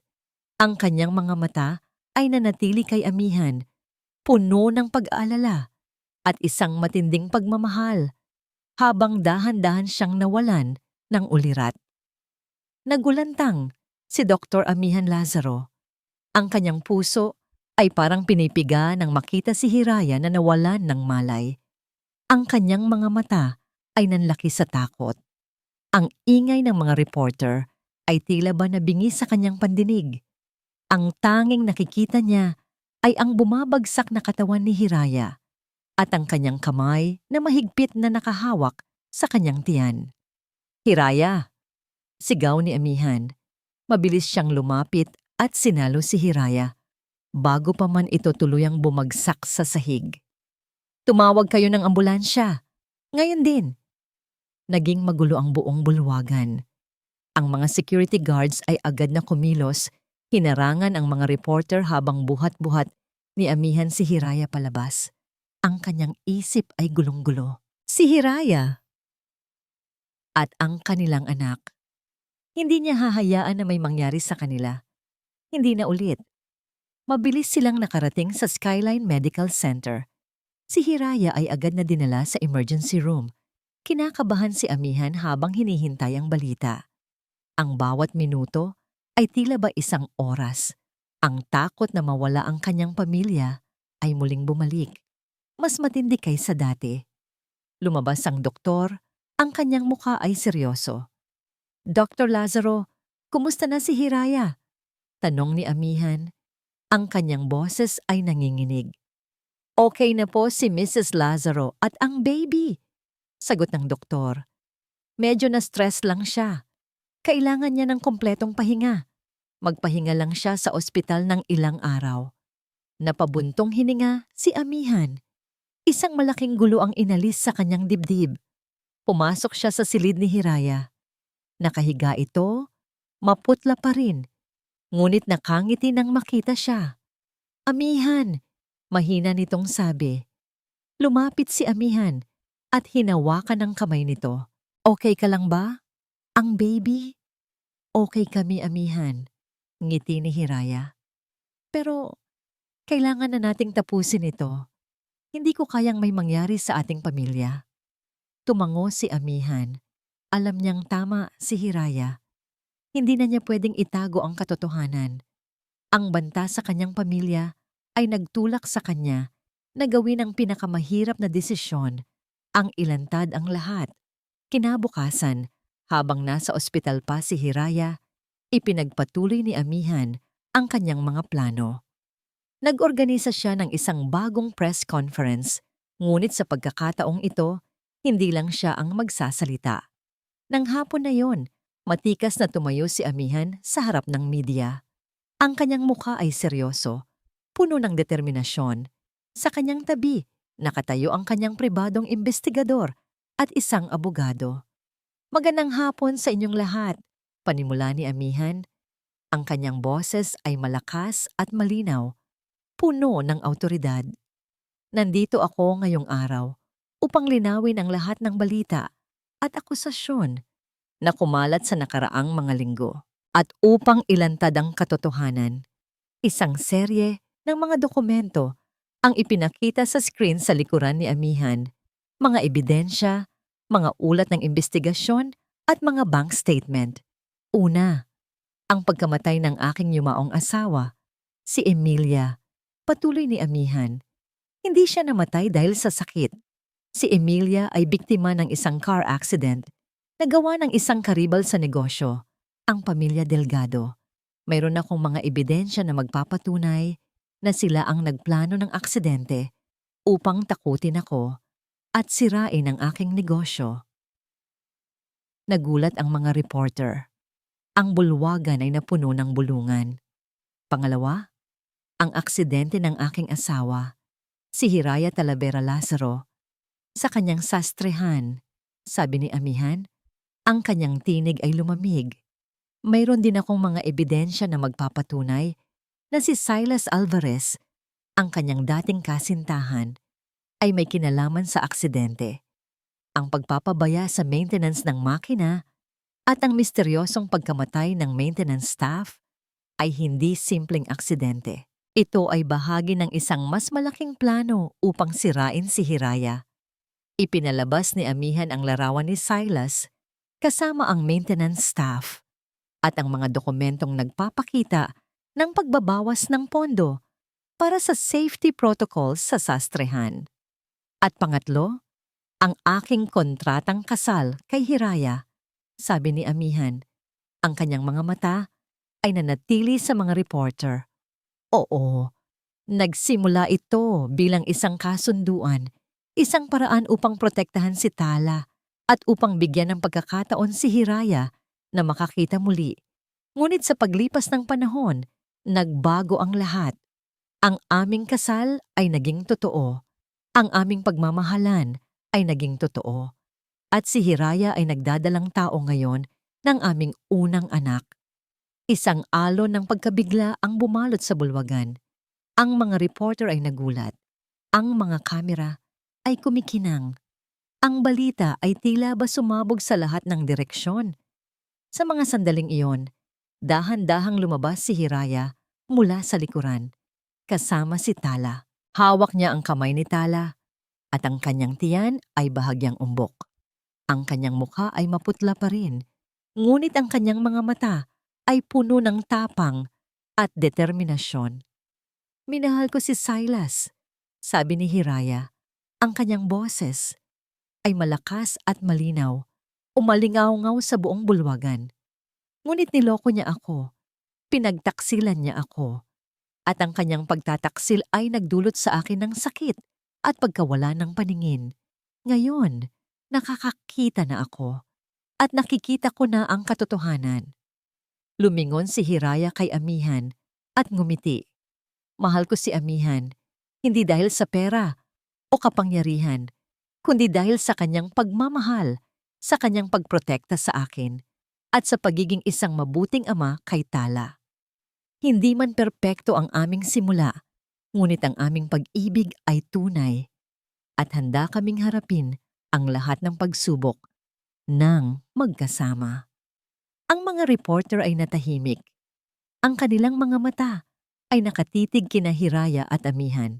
Ang kanilang kwento ay tila ba isang nobela, isang kwento ng pagtataksil, paghihiganti, at pag-ibig na lumago. Sa gitna ng kadiliman, biglang bumukas ang pinto ng bulwagan. Pumasok sina Silas at Ligaya kasama ang kanilang abogado. Ang kanilang mga mukha ay puno ng galit at pagkabigla. Hindi nila inaasahan ang lahat ng ito. Lahat ng sinasabi ninyo ay kasinungalingan, sigaw ni Silas. Niloloko ninyo ang publiko. Mayroon kaming sapat na ebidensya upang patunayan ang aming mga akusasyon, sabi ng abogado ni Amihan, matalim ang kanyang boses. At handa kaming iharap ang lahat sa korte. Hindi ito pwedeng mangyari. Sigaw ni Ligaya, ang kanyang muka ay namumutla. Amihan, mag-usap tayo. Pwede nating ayusin ito. Ngunit hindi pinansin ni Amihan si Ligaya. Ang kanyang mga mata ay nanatili kay Hiraya at kay Tala. Ang kanyang pamilya ang pinakamahalaga. Ang mga pulis ay pumasok sa bulwagan at agad na inaresto sina Silas at Ligaya. Ang kanilang mga mukha ay puno ng takot at pagkabigla. Habang sila ay ginagapos, ang kanilang pagtatagumpay ay biglang gumuho sa isang iglap. Matapos ang press conference, naglakad sina Amihan at Hiraya palabas ng bulwagan kasama si Tala. Hawak ni Amihan ang kamay ni Hiraya, habang si Hiraya naman ay hawak ang kamay ni Tala. Ang kanilang mga muka ay puno ng pagod, ngunit mayroong kapayapaan sa kanilang mga puso. Ang mga reporter ay nagkagulo. Pilit na humihingi ng mga komento. Ngunit hindi na sila pinansin ni Amihan at Hiraya. Ang kanilang kwento ay tapos na. Ang katotohanan ay nailantad na. Habang naglalakad sila, sa gitna ng mga flash ng kamera, isang matandang lalaki ang biglang sumugod mula sa karamihan. Ang kanyang mukha ay puno ng galit at mayroon siyang hawak na kutsilyo. Ikaw ang sumira sa lahat, sigaw ng lalaki habang inaatake si Hiraya. Nagulat si Hiraya, ngunit bago pa man dumapo ang kutsilyo sa kanya, mabilis na itinulak ni Amihan si Hiraya sa isang tabi. Ang kanyang katawan ang sinalo ang pag-atake. Amihan, sigaw ni Hiraya. Ang kanyang mga mata ay nanlaki sa takot. Tumumba si Amihan sa sahig. Ang kanyang puting polo ay unti-unting napuno ng dugo. Ang kutsilyo ay nakatarak sa kanyang tagiliran. Ang kanyang mga mata ay nanatili kay Hiraya, puno ng pagmamahal at pag-aalala, bago pa man siya tuluyang mawalan ng malay. Ang hiyaw ni Hiraya ang pumunit sa nakakabinging katahimikan. Ang kanyang puso ay parang pinipiga. Si Amihan, nakahandusay sa sahig, ang kanyang puting polo ay unti-unting napuno ng dugo. Ang kutsilyo ay nakatarak sa kanyang tagiliran. Ang kanyang mga mata ay nanatili kay Hiraya, puno ng pagmamahal, bago pa man siya tuluyang mawalan ng malay. Amihan! Sigaw ni Hiraya. Mabilis siyang lumuhod sa tabi ni Amihan. Ang kanyang mga kamay ay nanginginig habang hinahawakan ang sugat nito. Tumawag kayo ng ambulansya! Tulungan ninyo kami! Naging magulo ang paligid. Ang mga tao ay nagtakbuhan. Ang mga pulis ay agad na kumilos. Hinahabol ang matandang lalaki. Ang kanyang isip ay gulong-gulo. Si Amihan, ang kanyang Amihan, hindi niya hahayaan na mawala ito sa kanya. Mabilis na dumating ang ambulansya. Agad na isinakay si Amihan. Sumama si Hiraya, hindi niya binitawan ang kamay nito. Sa loob ng ambulansya, pilit niyang pinapakalma ang sarili, habang ang mga paramedic ay abala sa pagtulong kay Amihan. Lalaban ka, Amihan, bulong ni Hiraya. Ang kanyang mga mata ay namasa-masa. Lalaban ka para sa atin, para kay Tala, para sa baby natin. Pagdating sa Skyline Medical Center, agad na dinala si Amihan sa operating room. Kinakabahan si Hiraya habang hinihintay ang balita. Nakaupo siya sa waiting area, nagdarasal, pilit na pinapakalma ang sarili. Ang kanyang mga kamay ay mahigpit na nakahawak sa kanyang tiyan. Ang bagong buhay sa kanyang sinapupunan ay nagbigay sa kanya ng lakas. Kailangan niyang maging matatag. Sa mga sandaling iyon, ang lahat ng kanilang pinagdaanan ay parang isang pelikula na naglaro sa kanyang isip. Ang kanyang pagiging bulag, ang pagtataksil ni Silas, ang misteryosong alok ni Amihan, ang kanilang kontratang kasal, ang pagmamahal na unti-unting lumago, ang mga lihim na nabunyag, at ngayon, ang panganib na kinakaharap nila. Amihan, huwag mo kaming iiwan. Bulong ni Hiraya, ang kanyang mga mata ay puno ng luha. Kailangan ka namin. Mahal na mahal kita. Pagkatapos ng ilang oras, lumabas ang doktor. Mrs. Lazaro, matagumpay po ang operasyon. Stabilized na po si Dr. Lazaro at wala na po sa panganib. Kailangan niya lang po ng pahinga at masusing pagsubaybay. Napabuntong hininga si Hiraya. Isang malaking gulo ang inalis sa kanyang dibdib. Salamat sa Diyos. Mabilis siyang pumasok sa silid ni Amihan. Nakahiga ito. Maputla pa rin. Ngunit humihinga na ng maluwag. Hinawakan niya ang kamay nito at hinalikan. Salamat, Amihan, bulong niya. Salamat at lumaban ka. Pinanggabing iyon, dumating si Tala. Ang kanyang maliit na mukha ay puno ng pag-aalala. Mama Hiraya, kumusta na po si Papa? Tanong ni Tala. Ang kanyang boses ay nanginginig. Lumuhod si Hiraya sa tabi ni Tala at niyakap ito. Okay na si Papa, anak. Malakas si Papa. Lalaban si Papa para sa atin. Hinawakan ni Hiraya ang kamay ni Tala at inilagay sa kanyang tiyan. Tala, may sasabihin ako sa'yo. Mayroon kang magiging kapatid. Nandito siya sa tiyan ni Mama Hiraya. Nanlaki ang mga mata ni Tala. May baby po kami. Tumango si Hiraya. Nakangiti. Oo, anak. May baby tayo. At lalabas siya sa mundong ito, puno ng pagmamahal. Ikaw ang magiging ate. Niyakap ni Tala si Hiraya ng mahigpit. Yehey! Magkakaroon na po ako ng baby brother o baby sister. Ang kanyang mga mata ay puno ng tuwa. Ang balita tungkol sa pag-atake kay Amihan ay kumalat ng mabilis. Ang mga pulis ay agad na kumilos at nalaman na ang matandang lalaki na sumaksak kay Amihan ay isang dating empleyado ng pamilya Delgado na galit kay Amihan dahil sa pagkalugi ng kumpanya ng Delgado. Samantala, dumating ang balita tungkol kina Silas at Ligaya. Dahil sa mga ebidensyang iniharap ni Amihan, naharap sila sa kasong kriminal.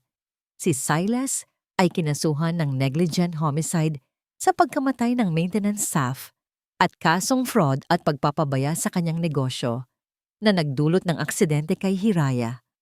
Si Ligaya naman ay kinasuhan ng conspiracy at libel dahil sa pagkakalat ng maling impormasyon at paninira kay Hiraya at Amihan.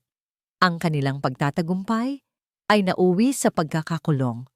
Sa loob ng selda, dinalaw ni Hiraya si Silas. Ang mukha ni Silas ay puno ng lungkot at pagsisisi.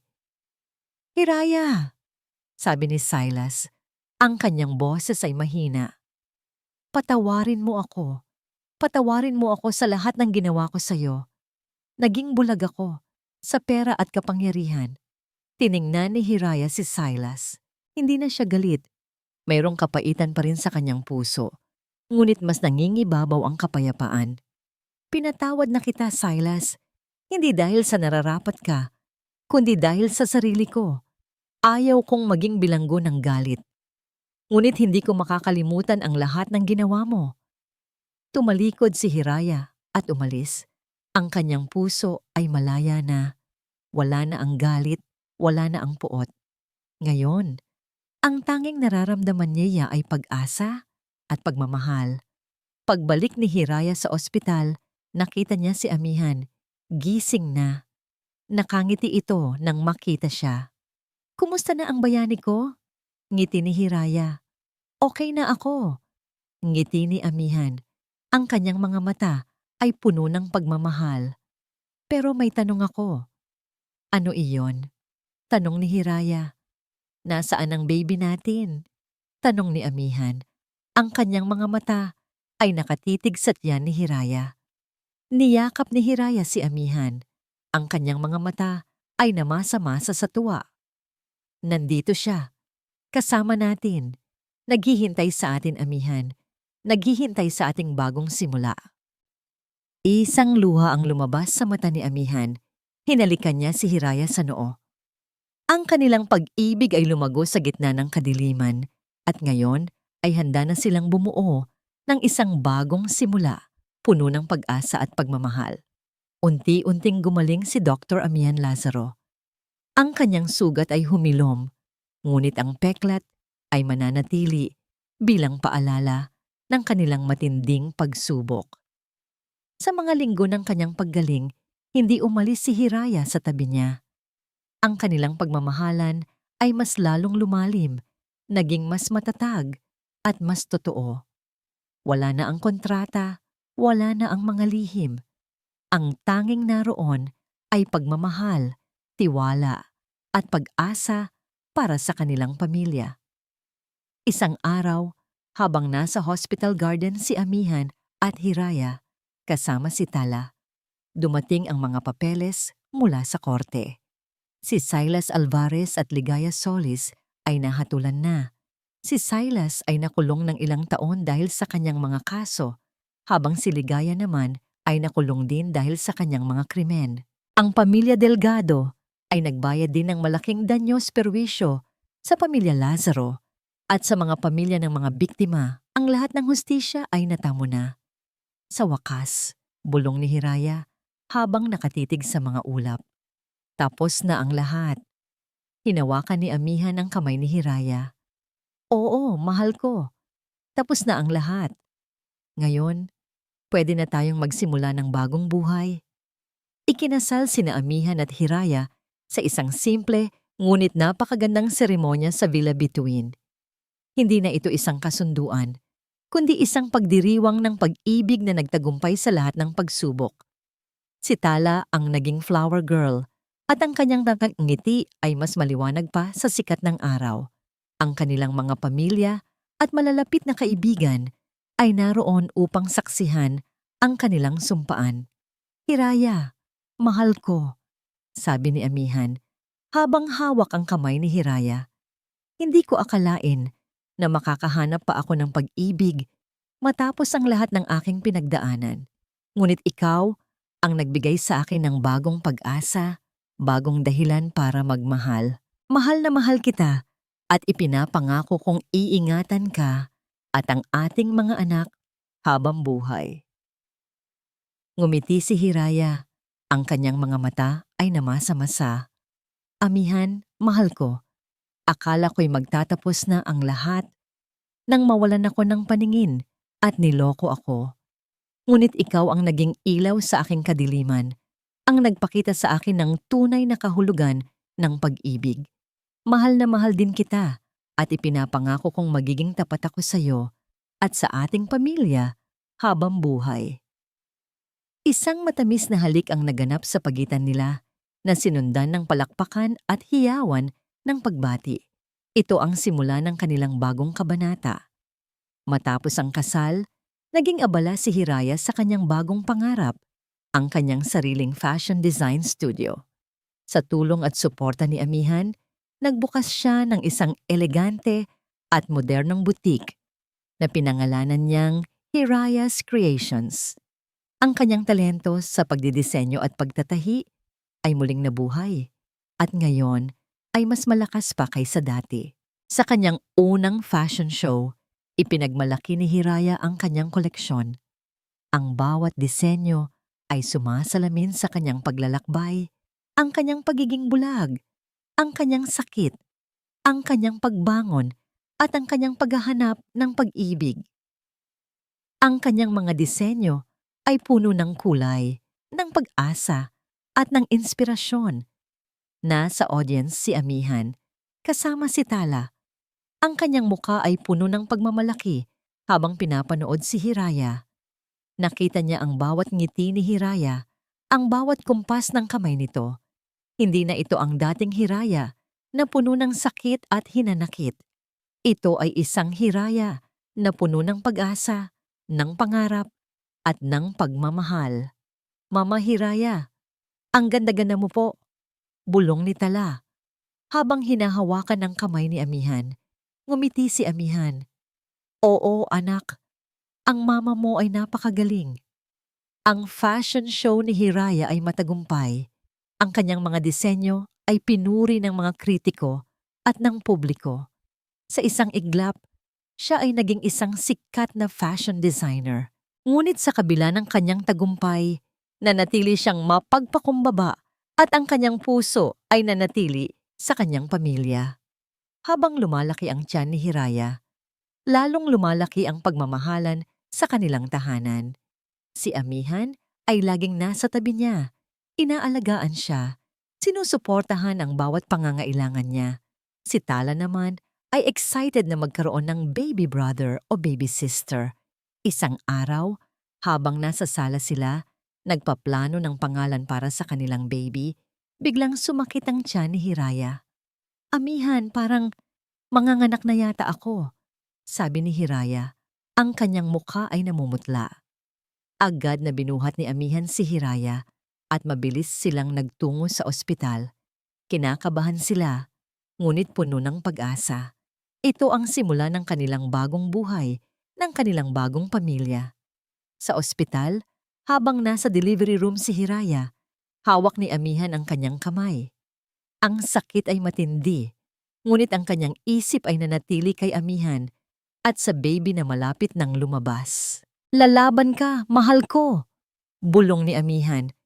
Kaya mo iyan! Ilang sandali pa isang malakas na iyak ang umalingaw-ngaw sa buong silid. Congratulations, Mr. and Mrs. Lazaro, sabi ng doktor. Isang malusog na baby boy. Napabuntong hininga si Hiraya. Isang ngiti ang sumilay sa kanyang labi. Isang luha ang lumabas sa kanyang mata. Ito ang bunga ng kanilang pagmamahal, ng kanilang pagsubok, ng kanilang pagtatagumpay. Hinalikan ni Amihan si Hiraya sa noo at tiningnan ang kanilang anak. Isang maliit na sanggol. Ang kanyang mga mata ay nakapikit. Ang kanyang mga kamay ay mahigpit na nakahawak sa kanyang daliri. Mahal ko, alam kong magiging perpektong ina ka. Bulong ni Amihan. Ang kanyang mga mata ay puno ng pagmamahal. At tayo ang magiging pinakamasayang pamilya sa mundo. Ang kanilang pamilya ay ganap na. Si Hiraya, Amihan, Tala, at ang kanilang bagong panganak na anak. Isang bagong simula, isang bagong pangarap, isang bagong pag-asa. Napakasarap ng pakiramdam na mayroong bagong buhay sa iyong kandungan. Ito ang naramdaman ni Hiraya habang hinahawakan ng kanyang bagong silang na anak, si Amihan. Ang pangalan na pinili nila, kombinasyon ng Amihan at Hiraya. Ang maliit na sanggol ay mahimbing na natutulog. Ang kanyang maliliit na daliri ay nakakapit sa kanyang kamay. Sa kanyang tabi, nakangiti si Amihan. Ang kanyang mga mata ay puno ng pagmamahal. Si Tala naman, na ngayon ay isang malaking ate na, ay masaya ring pinagmamasdan ng kanyang kapatid. Perfecto ang pamilya natin. Mahal ko. Bulong ni Amihan kay Hiraya. Habang hinahalikan ito sa noo, ngumiti si Hiraya. Oo, Amihan. Perfecto. Ilang linggo matapos manganak, nakauwi na si Hiraya at ang kanyang baby sa Villa Bituin. Naging mas masaya ang kanilang tahanan. Si Tala ay mas lalong naging malambing at laging nasa tabi ni Hiraya, tumutulong sa pag-aalaga kay Amihan. Si Amihan naman ay mas lalong naging mapagmahal at palaging sinisiguro na maayos ang lahat. Ang buhay ay tila ba isang panaginip na nagkatotoo para kay Hiraya. Mula sa pagiging bulag, iniwan at puno ng galit, ngayon ay mayroon na siyang lahat. Isang mapagmahal na asawa, 2 magagandang anak, at isang matagumpay na karera. Natuto siyang magpatawad, hindi lamang kay Silas at Ligaya, kundi pati na rin sa kanyang sarili. Ang pagpapatawad ay hindi para sa mga taong gumawa sa kanya ng masama, kundi para sa sarili niyang kapayapaan. Isang hapon, nagkaroon sila ng family picnic sa isang malawak na bukirin na pag-aari ng pamilya Lazaro. Ang araw ay maliwanag at ang hangin ay sariwa. Naglaro si Tala at si Amihan ng bola, habang si Hiraya naman ay nakaupo sa damuhan, hawak si Amihan. Pinagmamasdan ang kanyang pamilya. Nakita niya ang nangiti ni Amihan, ang tawa ni Tala. Ang kanilang mga muka ay puno ng kaligayahan. Ito ang tunay na kahulugan ng pamilya. Hindi ito tungkol sa pera o kapangyarihan. Ito ay tungkol sa pagmamahal, pagtitiwala, at pagkakaisa. Ang lahat ng kanyang pinagdaanan, ang sakit, ang pagtataksil, ang pagkawala ng paningin, lahat ay may dahilan. Ang lahat ng yun ay nagtulak sa kanya na maging mas malakas, mas matatag, at mas mapagmahal. Natuto siya na ang buhay ay puno ng pagsubok, ngunit sa bawat pagsubok, mayroong aral na matututunan. At sa bawat dilim, mayroong liwanag na naghihintay. Mama Hiraya, tingnan mo po ang galing ni Papa. Sigaw ni Tala habang tumatakbo ito papalapit sa kanya, kasama si Amihan. Ngumiti si Hiraya. Oo, anak. Ang papa mo ay napakagaling. Lumapit si Amihan at niyakap sila ni Hiraya, kasama si Amyan.